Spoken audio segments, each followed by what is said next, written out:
The massive space station called Nexus Prime floated in the void between star systems like a giant metal flower with hundreds of gleaming petals. Each petal housed different alien species from across the galaxy, and today they all gathered in the central chamber for an important meeting.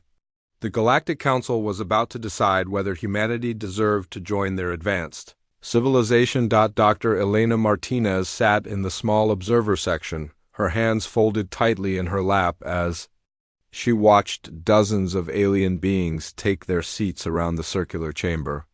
She had spent 3 years preparing for this moment, learning alien languages and customs, studying their technology and culture. Everything humanity had worked toward for the past century came down to this single vote. The chamber itself was a marvel that made even Earth's greatest buildings look like primitive huts. Walls of living crystal pulsed with soft blue light, and the air itself seemed to shimmer with energy fields that translated every word spoken into hundreds of different languages. Holographic displays floated above each delegate's seat showing real-time data about whatever topic they discussed. Commander Zextai rose from his seat near the center of the chamber. His species, the Valerans, looked like walking towers of purple crystal with 4 arms and eyes that glowed like tiny stars. He commanded respect from every other delegate because his people had conquered 17 different star systems through pure military might and superior technology. When he spoke, his voice rang through the chamber like bells made of metal. "Fellow council members," Zextai began, gesturing toward the holographic display that showed Earth floating in space, "we gather today to discuss the application of a species that calls itself humanity. I have reviewed their files extensively, and I must say I'm quite amused by their request to join our civilized alliance." Laughter rippled through the chamber as other delegates activated their own displays. High Magistrate Kurthal of the Krexan hegemony nodded his massive head in agreement. His people were tall and thin, with skin like polished metal and large black eyes that could read thoughts from across a room. They had mastered psychic powers that could move mountains and bend reality itself to their will. "Indeed," Kurthal said, his mental voice reaching every mind in the chamber simultaneously, "I have examined their primitive minds from afar. These humans still fight each other with explosive devices and metal projectiles. They have not even achieved faster-than-light travel on their own. How can such a backward species hope to contribute to our advanced society?" Dr. Martinez felt her jaw clench as she watched the display screens fill with images from Earth's history. The aliens had clearly done their research, but they focused only on humanity's wars and conflicts. The screens showed battles from every era, from ancient sword fights to modern missile strikes. They showed cities in ruins and soldiers dying in trenches, but nothing about human art, music, literature, or scientific achievements.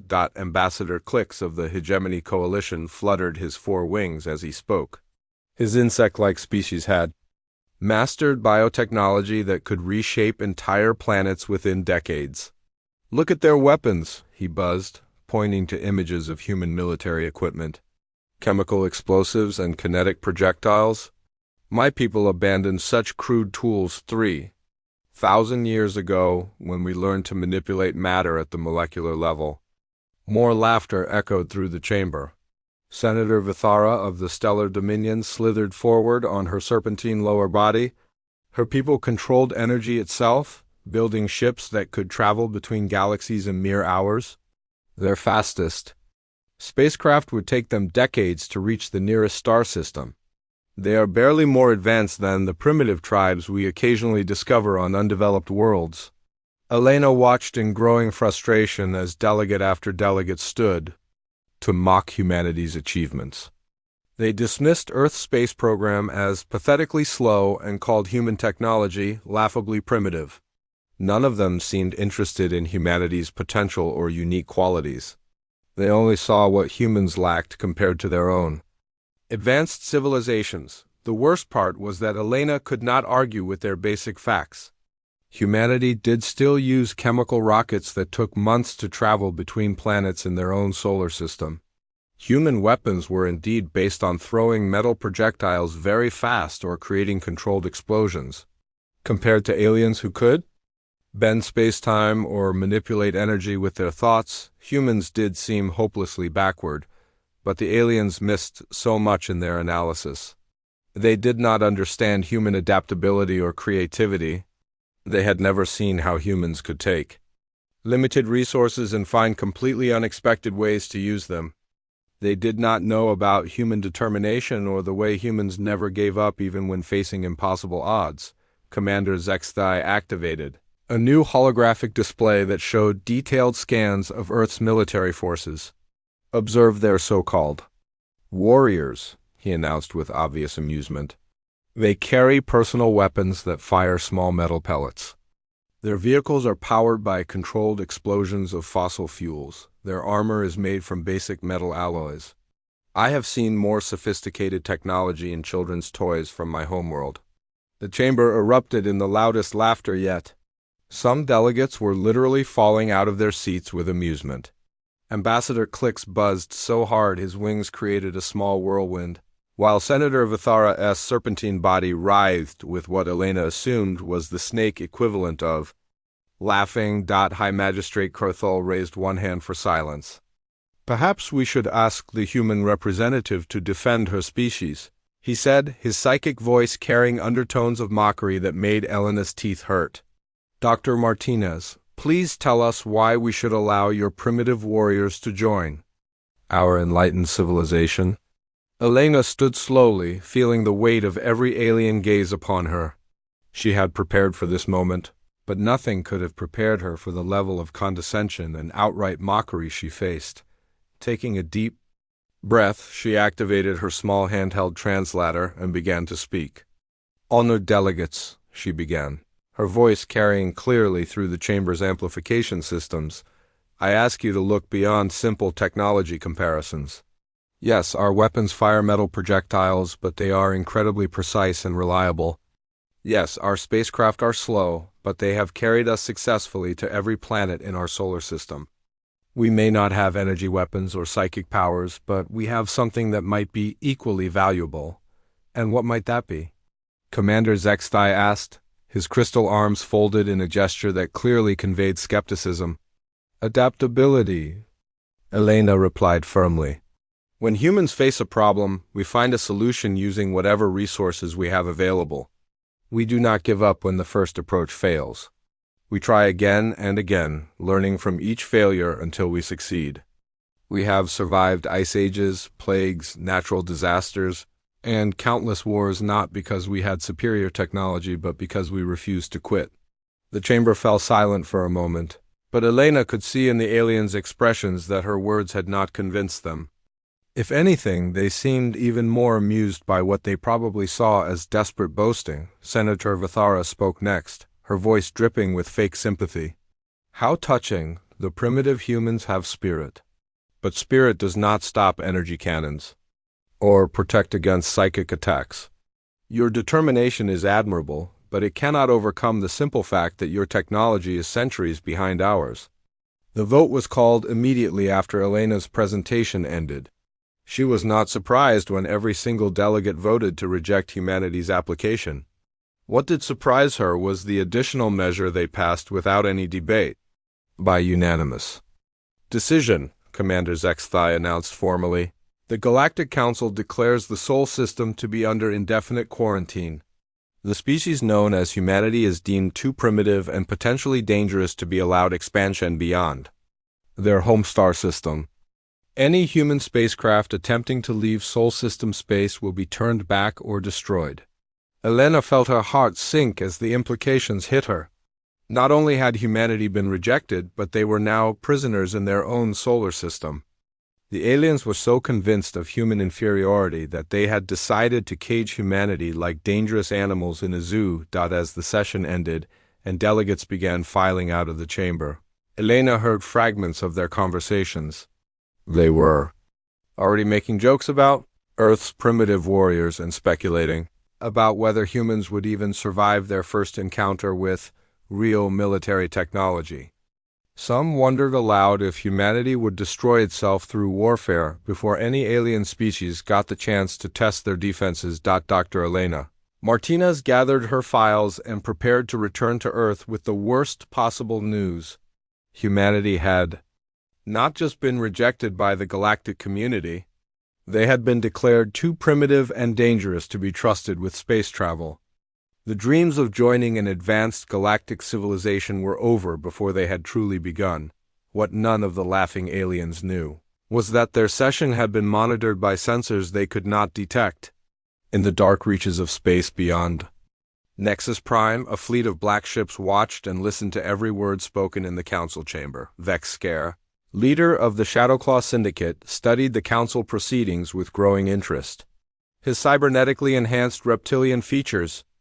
3 months had passed since Dr. Elena Martinez returned to Earth with the devastating news from the Galactic Council. The rejection had been bad enough, but the quarantine imposed on humanity felt like a prison sentence. No human ship could leave the Sol system without facing destruction from alien forces.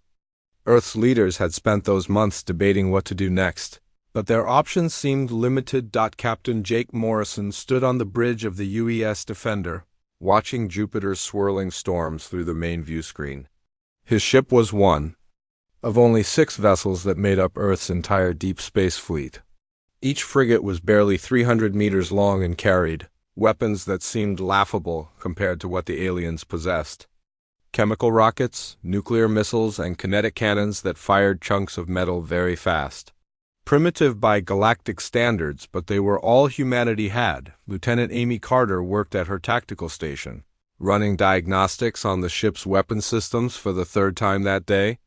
She was young for a Space Navy officer, only 26, but she had earned her position through years of training and an incredible talent for military strategy.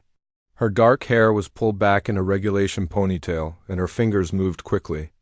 Across the holographic displays that showed the ship's combat readiness, Chief Engineer Ben Rodriguez emerged from the engine room, wiping grease from his hands with an old rag. He had spent the past week installing new modifications to their weapon systems, trying to squeeze every bit of performance from technology that was already pushed to its limits. His weathered face showed the exhaustion of a man who had been working 18-hour days, but his eyes still burned with determination. "How are the new upgrades looking, Ben?" Captain Morrison asked as his chief engineer approached the command chair. "Better than I hoped, worse than I wanted," Rodriguez replied with a tired grin. "I managed to increase the velocity of our kinetic rounds by 12%, and the new targeting system should improve accuracy at long range. Still not going to punch through alien energy shields, but maybe we can cause some damage." Morrison nodded, though they all knew the real problem was not accuracy or velocity. Earth's weapons were simply designed for fighting other human ships or destroying asteroids. No one had ever imagined they would need to fight aliens with technology centuries ahead of their own. The alarm klaxon began wailing throughout the ship, its harsh sound echoing off the metal walls. Red lights flashed as the crew rushed to battle stations with practiced efficiency. Morrison immediately turned toward the sensor station where Ensign Kelly Davis was staring at her displays with wide eyes. "Captain, I'm reading massive energy signatures dropping out of hyperspace near Jupiter's orbit," Davis reported, her voice tight with tension. 60 contacts, sir." "Definitely not human ships?" Morrison felt his stomach drop. 60 alien vessels was not an exploration fleet or a diplomatic mission. That was an invasion force designed to overwhelm any resistance Earth might offer. He activated the ship's communication system and opened a channel to the other 5 human frigates spread throughout the outer solar system. "All ships, this is Morrison. We have 60 boogies inbound from Jupiter's position. Assume hostile intent and move to intercept Formation Delta. This is not a drill." Admiral Lisa Shun's voice crackled through the communication system from Luna Base, Earth's primary space defense command center. "UES Defender, this is Admiral Chun. We're tracking the alien fleet on long-range sensors. Preliminary analysis suggests Shadowclaw Syndicate vessel configurations. These are pirates and raiders, not a legitimate military force." Lieutenant Carter looked up from her tactical display with grim news. "Sir, the alien ships are moving into attack formation. They're broadcasting on all frequencies. Put it through. Morrison ordered. The main view screen flickered and showed the terrifying visage of Vex Scare, leader of the Shadowclaw Syndicate. His reptilian features were enhanced with cybernetic implants that glowed with red light, and his voice carried the arrogance of someone who had never lost a battle. "Primitive humans of Earth," Scare began, his words translated by alien technology into perfect English. "I am Vex Scare of the Shadowclaw Syndicate. Your pathetic species has been deemed unworthy by the Galactic Council, which makes you perfect. Pray for my forces. You have exactly 1 hour to power down all defensive systems and prepare for immediate surrender. Resist, and we will take what we want from your burning cities." The transmission ended, leaving the bridge of the UES Defender in tense silence. Morrison looked around at his crew and saw fear in their eyes, but also determination. These men and women had joined Earth's Space Navy knowing they might face exactly this situation. They were outnumbered 10-1 by enemies with superior technology, but they were still going to fight. "Ben, how long until the aliens reach Earth orbit?" Morrison asked. Rodriguez consulted his calculations quickly. "At their current speed, maybe 18 hours, sir. They're not pushing their engines very hard. Probably think this will be easy." Morrison activated the ship's internal communication system so his voice would reach every crew member. "This is the captain. You all know the situation. 60 alien warships against 6 human frigates. The smart money says we don't have a chance, but the smart money never met Earth's Space Navy. We're going to show these alien pirates what human warriors can do when they're fighting for their home." Admiral Jun's voice came through the communication system again. "All ships, implement tactical plan Omega, scatter formation and hit and run. Tactics, make them work for every inch of space between here and Earth. We may not be able to stop them, but we can make them pay a price they'll never forget."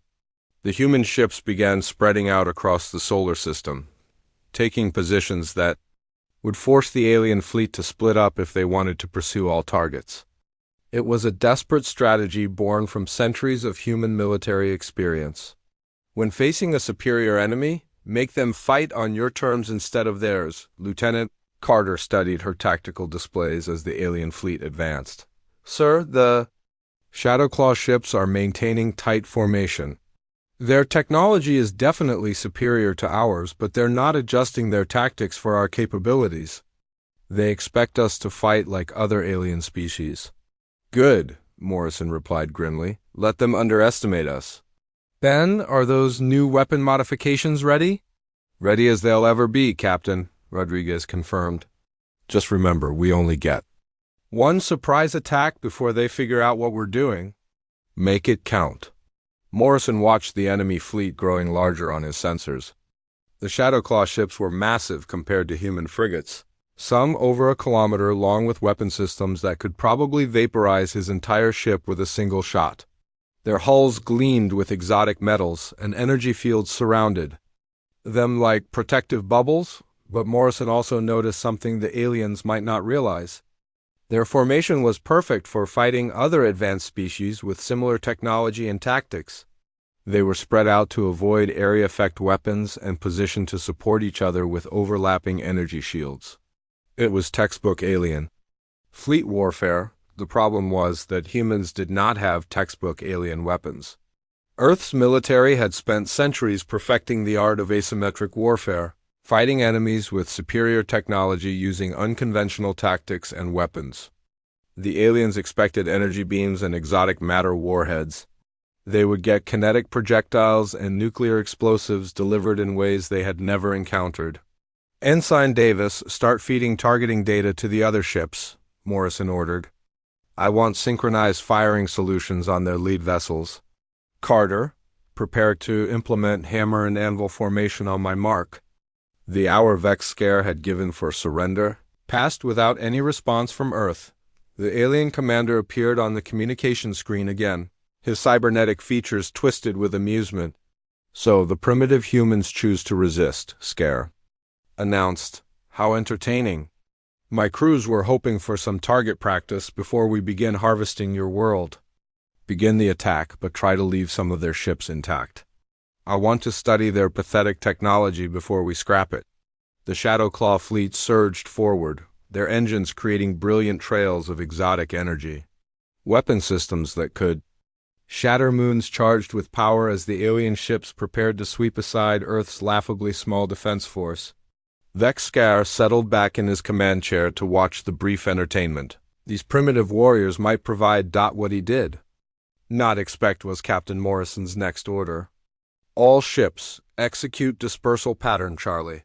Make them chase us across the entire solar system.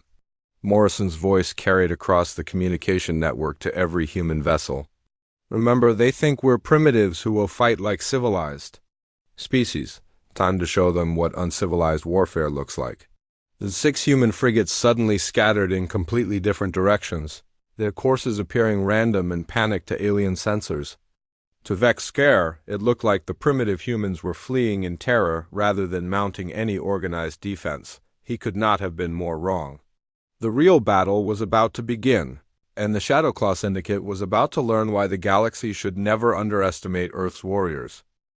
The first shot of the battle came from the Shadowclaw destroyer Bloodfang as it pursued the UES Phoenix toward Mars. Commander Drexka had grown bored watching the human ship flee and decided to disable it with a warning blast from his plasma cannons.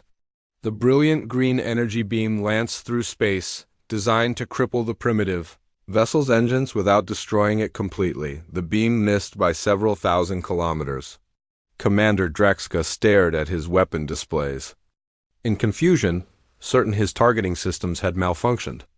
The human ship was moving in an erratic pattern that his computer could not predict, constantly changing speed and direction in ways that made no tactical sense. Captain Jake Morrison watched the alien weapons fire streak past his ship on the long-range sensors. The Use Defender was currently hiding behind one of Jupiter's moons, using the massive planet's magnetic field to mask their engine signatures from alien sensors. Morrison had fought in 3 different wars before joining the Space Navy, and he knew that unpredictability was often more valuable than superior firepower. Carter, are you tracking the alien pursuit patterns? Morrison asked his tactical officer. Lieutenant Amy Carter nodded as she analyzed the data streaming across her displays. Yes, sir. They're splitting up to chase our ships individually. Exactly what we hoped they would do. The aliens are used to fighting in coordinated fleet actions where everyone follows the same tactical doctrine. Chief Engineer Ben Rodriguez climbed onto the bridge carrying a modified torpedo in his arms like it was a sleeping baby. His face was streaked with grease and his uniform was torn, but his eyes burned with excitement. Captain, I finished the modifications to our kinetic warheads. These babies are going to be completely invisible to alien sensors until impact. Morrison examined the weapon Rodriguez had created. It looked like a standard nuclear torpedo, but the engineer had stripped away all the electronic components that alien sensors might detect. Instead of a sophisticated guidance system, it used purely mechanical targeting based on momentum and trajectory calculations. The warhead itself was a chunk of depleted uranium wrapped around a small nuclear charge. How does it work without electronic guidance? Morrison asked. Old school physics, sir, Rodriguez grinned. We calculate the target's position, fire the torpedo along a ballistic trajectory, and let gravity and momentum do the rest. No electronics means no sensor signature. To alien scanners, this thing will look like a piece of space debris until it hits their hull. The communication system crackled with Admiral Chun's voice from Luna Base. All ships, the alien fleet has scattered to pursue individual targets. Begin Phase 2 of the operation. Show them what human ingenuity can accomplish. Morrison activated the ship's weapon systems and felt the familiar vibration as the Defender's engines powered up to full military thrust. Ben, load those modified torpedoes into tubes 1 through 4. Carter, plot an intercept course with the closest alien ship. Time to see if our primitive weapons can surprise some advanced aliens. Across the solar system, the other human frigates were implementing similar tactics. The UES Vengeance had lured 3 Shadowclaw cruisers into the asteroid belt between Mars and Jupiter. where Captain Sarah Williams was preparing to demonstrate why humans had become experts at fighting in difficult terrain. Her ship weaved between massive chunks of rock and metal, using the asteroids as cover while the larger alien vessels struggled to maneuver in the crowded space. The UES Liberty was approaching Saturn's rings with 2 alien destroyers in hot pursuit. Captain David Kim knew that the ring particles would interfere with alien sensor systems while having minimal effect on human visual targeting. His crew had trained extensively in the Saturn system, learning to use the planet's complex gravity, fields and ring structure as tactical advantages. Meanwhile, Vex Scare watched the battle unfold from his flagship with growing irritation. His forces should have swept aside the primitive human ships within minutes, but instead they were chasing the stubborn vessels all over the solar system. The humans refused to engage in proper fleet combat, instead fleeing like cowards whenever his ships approached. Commander Thulver, report on our pursuit operations. Sir, the human ships are proving difficult to target. They use unpredictable movement patterns and seem to have detailed knowledge of this star system's terrain features. Our crews are having trouble adapting to their primitive tactics. Primitive tactics, Scare repeated with disgust. They run away instead of fighting like civilized beings. Order all ships to increase speed and destroy the human vessels immediately. I grow tired of this pathetic display. The order went out across the Shadowclaw fleet, and alien ships began pushing their engines harder to close the distance with their fleeing prey. This was exactly what Morrison and the other human captains had been waiting for. Overconfident. Enemies making mistakes were much easier to kill than careful ones.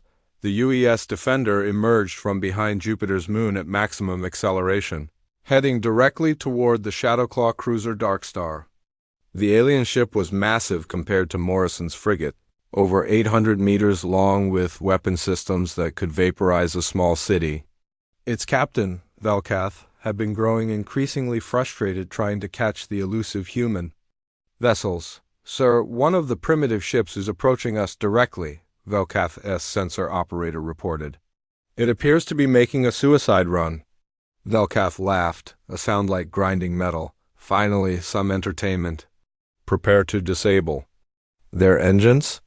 I want to capture this vessel intact, so we can study their pathetic technology. The Darkstar's plasma cannons swiveled toward the approaching human ship, charging with enough energy to punch through a small moon. But Lieutenant Carter had spent weeks studying alien weapon signatures and firing patterns. She knew exactly when the enemy guns would fire and how long their energy beams would take to reach their target. Evasive maneuvers now. Carter shouted Morrison through the Defender into a spinning dive that would have killed the crew if not for their inertial dampeners.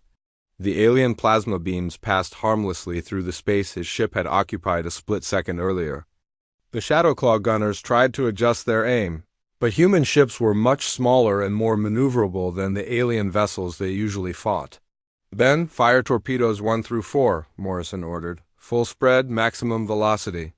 The modified kinetic torpedoes launched from the Defender's tubes with barely visible flashes of chemical propulsion. To Velkath sensors, they registered as tiny pieces of debris, hardly worth noticing among all the metal fragments floating through space near Jupiter. The alien captain focused on trying to target the annoying human ship with his main weapons. 30 seconds later, the first torpedo struck the Darkstar's hull just below the main reactor compartment. The depleted uranium warhead punched through the alien ship's energy shields like they did not exist, penetrating deep into the vessel's core before the nuclear charge detonated. The explosion tore a massive hole in the cruiser's side, venting atmosphere and debris into space. Velkath stared at his damage reports in complete shock. His ship's shields had not even registered the incoming projectile, and now half his engineering section was gone. "How is this possible?" he screamed at his crew. "Their primitive weapons cannot penetrate our defenses."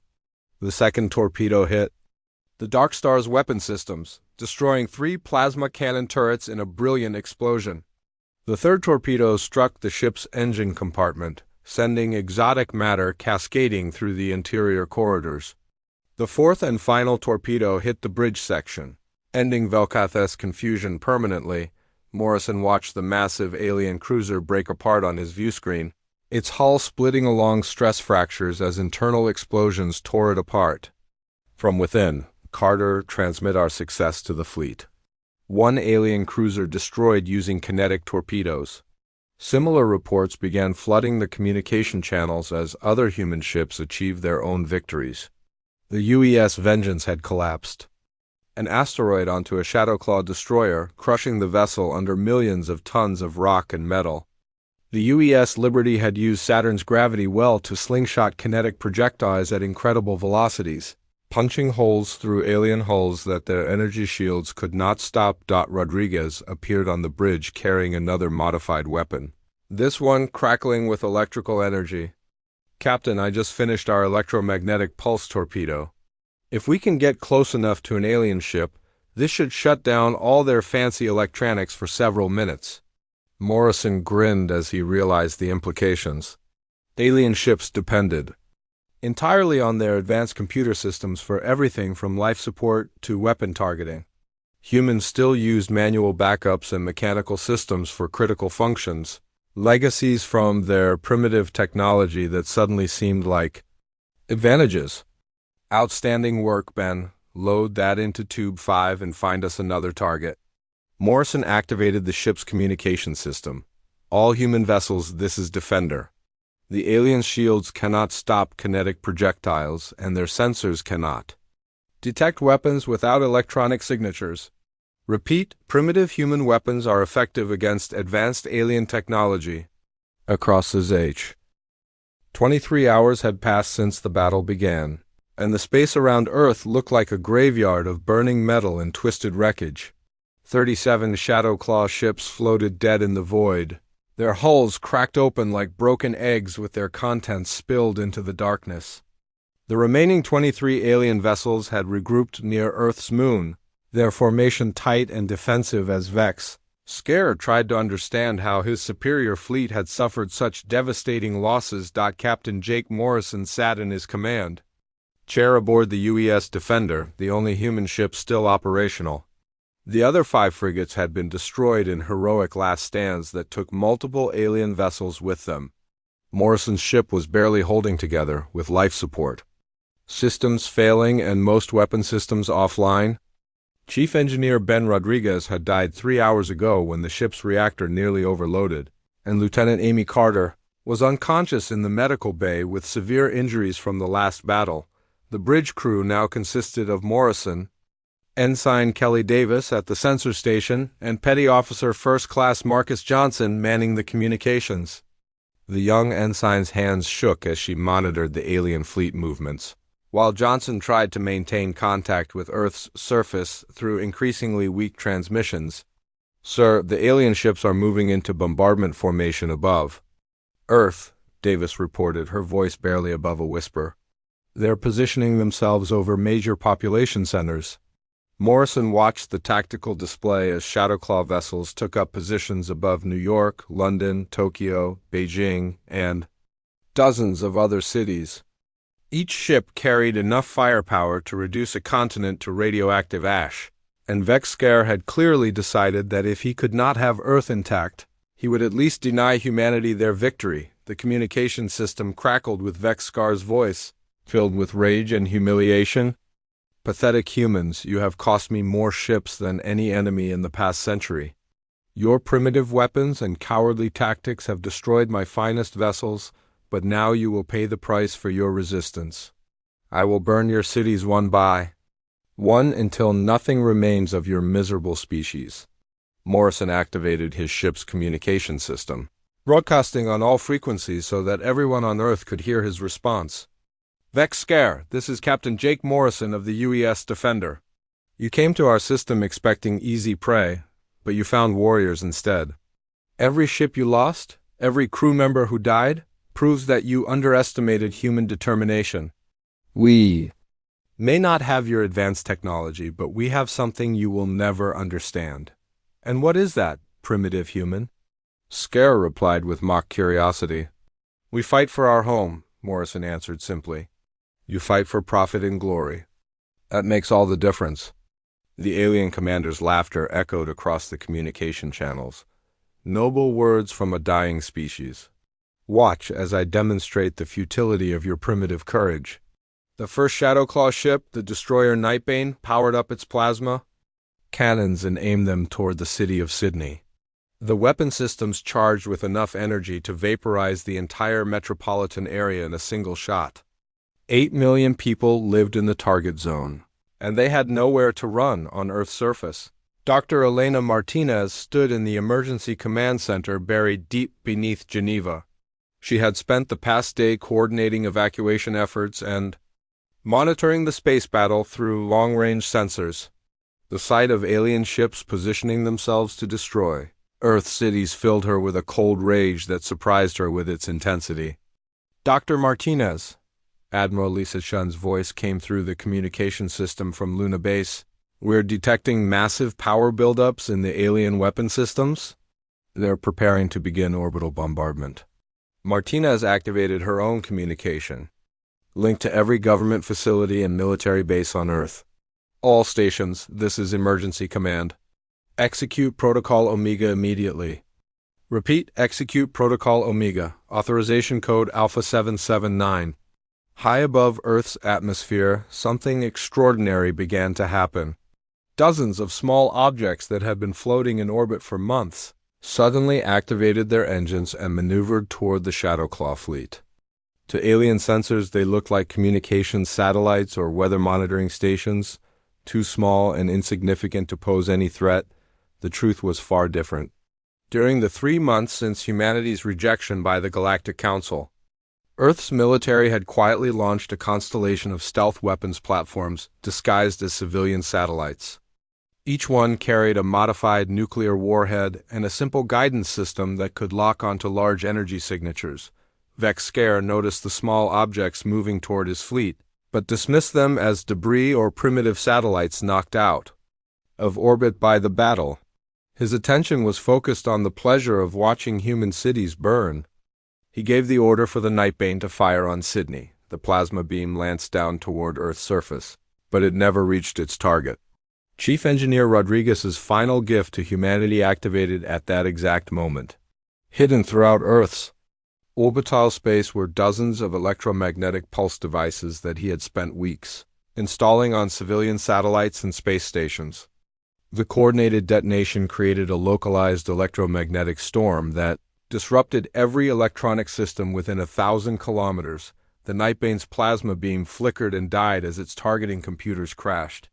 All across the Shadowclaw fleet, alien ships found their weapon systems failing and their engines shutting down as the electromagnetic pulse overwhelmed their sophisticated electronics.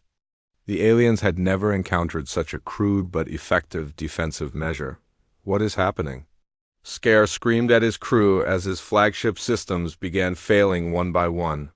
How are the primitives doing this? His answer came in the form of dozens of nuclear explosions as the disguised satellites reached their targets. Each warhead was small by Earth standards, barely powerful enough to destroy a city block, but they struck alien ships that were completely helpless without their electronic defenses. Hull breaches opened throughout the Shadowclaw fleet as primitive nuclear weapons proved devastatingly effective against disabled alien vessels. Morrison watched from the bridge of the damaged Defender as enemy ships began exploding all around. Earth, the electromagnetic pulse had knocked out most of his own systems as well, but human ships were designed with mechanical backups that alien vessels lacked. His crew could still navigate and fight using manual controls that the aliens had forgotten how to operate. Johnson, can you raise any of the other ships? Morrison asked. The communications officer shook his head sadly. No, sir, we're the only human vessel left operational. But the electromagnetic pulse worked perfectly. The alien fleet is completely disabled. Morrison made a decision that would be remembered throughout human history. With his ship's engines barely functional and most weapons offline, he ordered a course directly toward Vex Scar's flagship. If this was going to be humanity's last stand, he would make it count. Sir, what are you doing? Ensign Davis asked in confusion. Something the aliens will never expect, Morrison replied grimly. We're going to ram their command ship. Manual. Navigation, full power to engines, and prepare for impact. The UES Defender limped toward the massive Shadowclaw flagship, its damaged hull streaming atmosphere and debris. To Vex Scare, watching through his flickering viewscreen, it looked like the final desperate act of a defeated enemy. He did not realize that Morrison had one more surprise waiting for him, hidden in the Defender's cargo. Bay was Rodriguez's most ambitious creation, a modified antimatter warhead salvaged from a deep space probe. The chief engineer had spent his final hours rigging it to detonate on impact, creating an explosion powerful enough to destroy both ships completely. Morrison activated the ship's internal communication system for the last time. Attention Earth, this is Captain Jake Morrison aboard the UES Defender. We have disabled the alien fleet using electromagnetic pulse weapons and nuclear satellites. The invasion has been stopped, but at great cost. Tell the galaxy that Earth's warriors fought to the end, and that humanity will never surrender to those who threaten our home. The Defender struck Vex Scar's flagship at maximum velocity.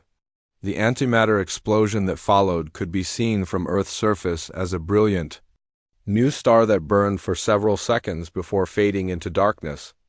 When the light cleared, both ships were gone, leaving only expanding clouds of superheated gas and metal fragments. Dr. Martinez watched the explosion from the command center, tears streaming down her face as she realized what Morrison had done. The alien fleet was finished, their ships either destroyed or drifting helplessly without power. Humanity had won, but the price had been enormous. Admiral Chen's voice came through the communication system from Luna Base. All stations, this is Admiral Chen. The alien threat has been neutralized. Begin search and rescue operations for any surviving crew members and prepare damage assessment reports. Earth's defenders have proven that primitive weapons and human determination can defeat any enemy. In the wreckage of the Shadowclaw fleet, a few alien survivors transmitted desperate distress calls into space.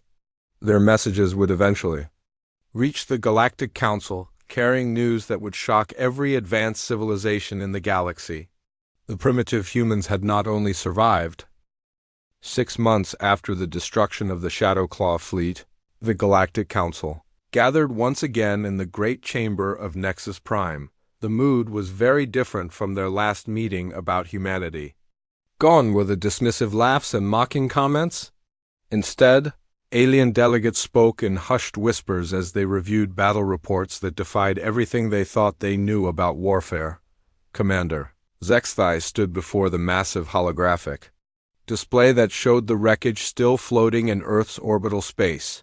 His crystalline features reflected the light from dozens of data screens showing tactical analyses of the human victory. The Veloran military commander who had once mocked Earth's primitive warriors now studied their battle tactics with something approaching awe. Fellow council members, Zexthai began, his voice lacking its previous arrogance, we have spent months analyzing the engagement between human forces and the Shadowclaw Syndicate.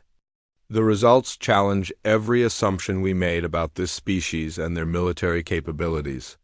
High Magistrate Kurthal of the Krexan hegemony nodded his metallic head slowly.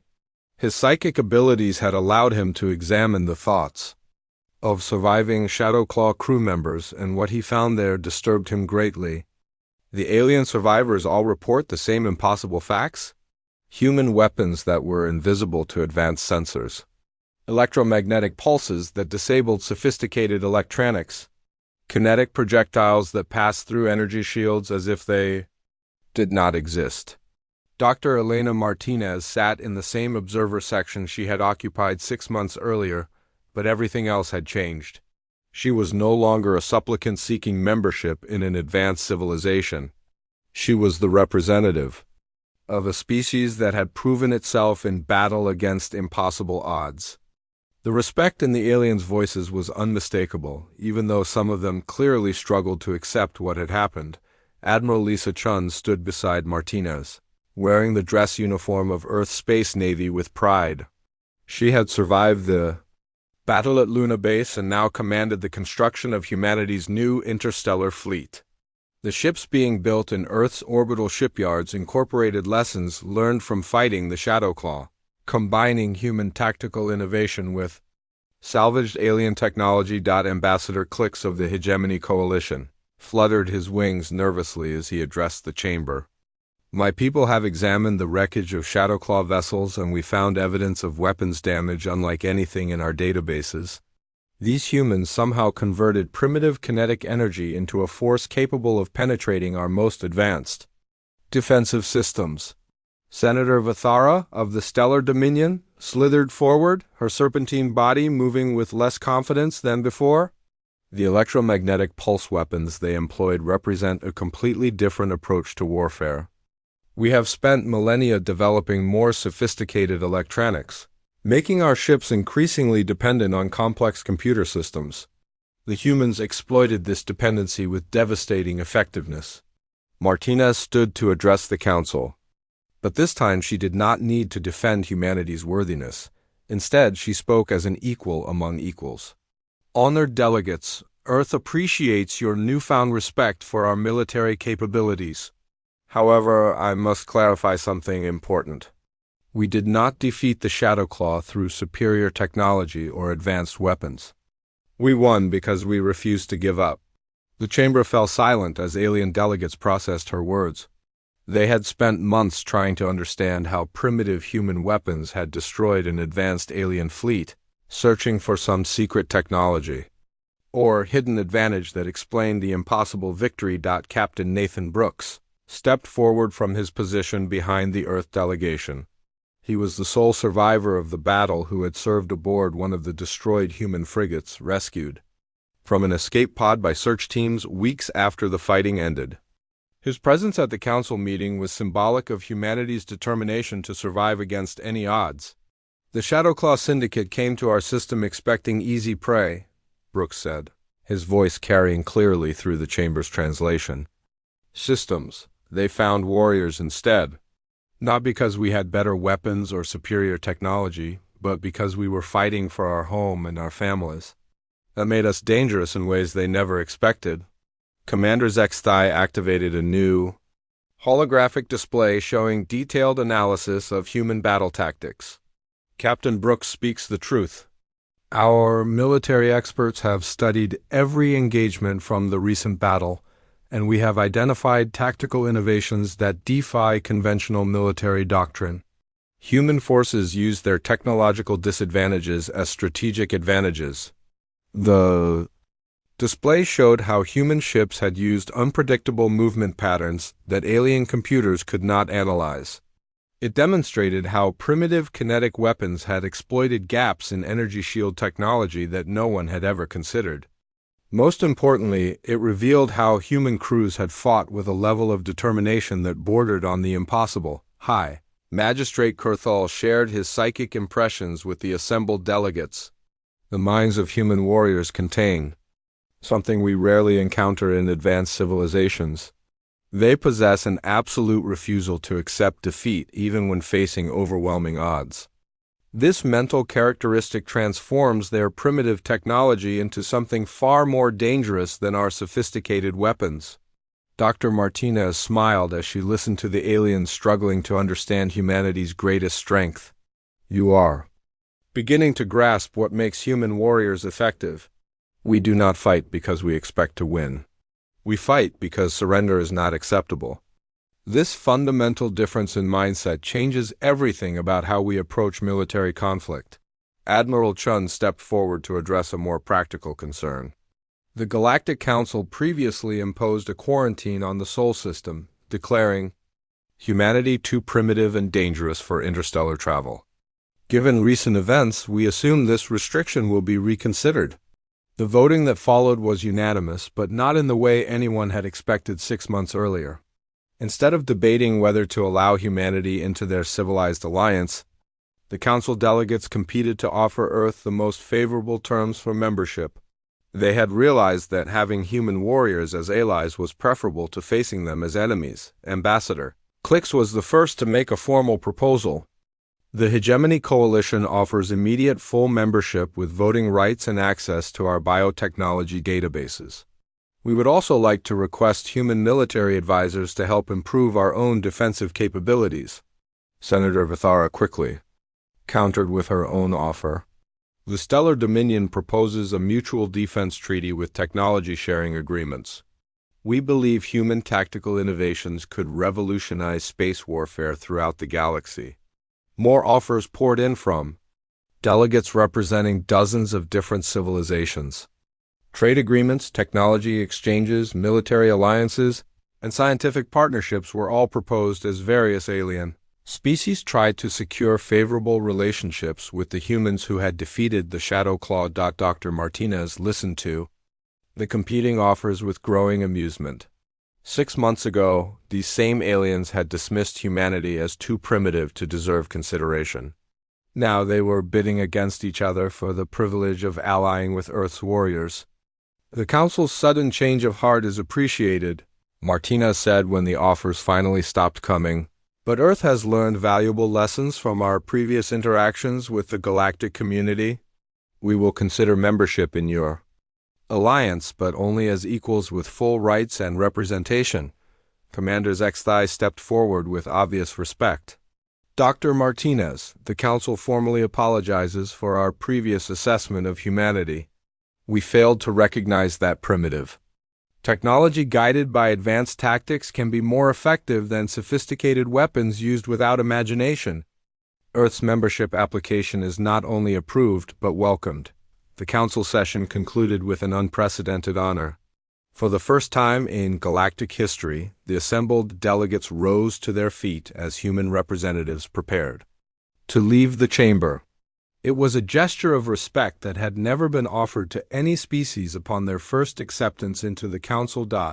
As Martinez and Admiral Chun departed Nexus Prime, they carried with them treaties and agreements that would shape humanity's future among the stars. Earth had earned its place in the galactic community not through advanced technology or diplomatic skill, but through the courage and determination of warriors who refused to surrender. The journey back to Earth gave them time to reflect on how much had changed. Humanity was no longer trapped in the Sol system, forbidden from exploring the galaxy. Instead, they were respected members of an interstellar civilization with access to technologies and knowledge beyond their wildest dreams. But the most important change was in how the galaxy viewed human warriors. No advanced civilization would ever again make the mistake of dismissing Earth's military forces as primitive or ineffective. The destruction of the Shadowclaw fleet had proven that human determination, creativity, and refusal to surrender could overcome any technological disadvantage. When their ship reached Earth orbit, Martinez and Chun could see the construction of humanity's new interstellar fleet proceeding rapidly. The vessels being built incorporated both human tactical innovations and alien technology, create a